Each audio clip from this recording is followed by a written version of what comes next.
చంద్రబాబు నాయుడు తన స్వలాభం కోసం పవిత్రమైన తిరుపతి లడ్డు మీద నింద వేసి ఈ రోజు శ్రీవారి భక్తులందరి మనోభిప్రాయాల్ని దెబ్బతీశాడు.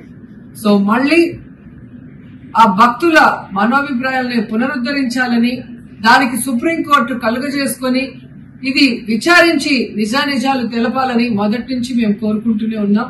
ఈ రోజు సుప్రీంకోర్టు ఈ కేసుని స్వీకరించడం జరిగింది. ఈ కేసులో సుప్రీంకోర్టు కనుక కరెక్ట్ గా విచారిస్తే చంద్రబాబు నాయుడు అనుకో చేసిన అబద్దాలు ఖచ్చితంగా బయటకు వస్తాయి. ఎందుకంటే మీరే చూశారు, చంద్రబాబు నాయుడు లాంటి వాళ్ళు ఒక సీఎం స్థాయిలో ఉండి తప్పు జరిగిందా లేదా అని విచారణ చేయకుండా, ఎటువంటి సాక్ష్యాధారం లేకుండా కేవలం జగన్మోహన్ రెడ్డి గారిని టార్గెట్ చేయాలి, ఆయన మీద నింద వేయాలి, ఆయన్ని హిందువులకి దూరం చేయాలన్న ఒక దురుద్దేశంతోనే ఈ యొక్క కామెంట్ చేశాడు అనేది స్పష్టం కాబోతుంది. ఎందుకంటే ఈ రోజు సుప్రీంకోర్టు ఈ కేసు తీసుకునేంత వరకు, ఆ డేట్ అనౌన్స్ చేసేంత వరకు సిట్ వేయనే లేదు. అంటే ఉన్నత స్థాయి విచారణ ఎక్కొట్టాలి, ఉన్నత స్థాయి విచారణ జరిగితే తాను చెప్పిన అబద్దం బయటపడుతుందన్న భయంతో సిట్ ని హడావిడిగా ఏర్పాటు చేయడం మనందరం కూడా గమనించాలి. మొదటి నుంచి మాకు సిట్ మీద ఎందుకు నమ్మకం లేదు అంటే, తన పరిధిలో ఉన్న సిట్ ని చంద్రబాబు నాయుడు వేస్తే ఆల్రెడీ తను ఒక జడ్జిమెంట్ ఇచ్చేశాడు కాబట్టి దానికి లోబడే అధికారులు అబద్దాలు మాట్లాడతారు, నిజాలు చెప్పరు.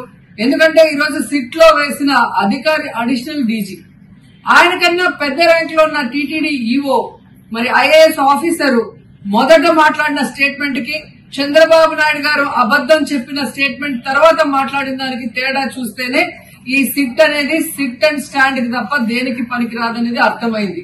అందుకే మేము మొదటి నుంచి అడిగాము, సుప్రీంకోర్టులో విచారణ జరగాలి, సిబిఐకి డైరెక్షన్ ఇచ్చి విచారిస్తే ఖచ్చితంగా మత కల్లోలాలు సృష్టించాలనుకున్న చంద్రబాబు నాయుడు అనుకో అందరికీ కూడా బుద్ధి చెప్పే అవకాశం దొరుకుతుందని. సో ఈ రోజు విచారణ స్టార్ట్ అయింది. దీన్ని సిబిఐకి అప్పచెప్పి సిట్టింగ్ జడ్జి పర్యవేక్షణలో విచారణ జరిగితే ఖచ్చితంగా హిందువుల మనోభిప్రాయాల్ని గౌరవించిన వాళ్ళం అవుతాం, పునరుద్ధరించిన వాళ్ళం అవుతాం. లేకపోతే చంద్రబాబు నాయుడు వేసిన ఈ నింద పవిత్రమైన లడ్డూని తినాలా వద్దా, దీంట్లో కలిసిందా లేదా అన్న అనుమానంతోనే భక్తులందరూ కూడా ఈరోజు లడ్డూ తినకుండా వెళ్లిపోతుంటే ఒక తిరుపతి అమ్మాయిగా చాలా బాధేస్తుంది. ఈ రోజే అలగర్ కోయిల్ మదురై దగ్గర దక్షిణ తిరుమల చాలా పవిత్రమైన టెంపుల్, ఇక్కడ భగవంతుడిని కోరుకున్నాను. ఖచ్చితంగా సుప్రీంకోర్టు ఇన్వాల్వ్ అయి ఈ కేసుని విచారించాలి.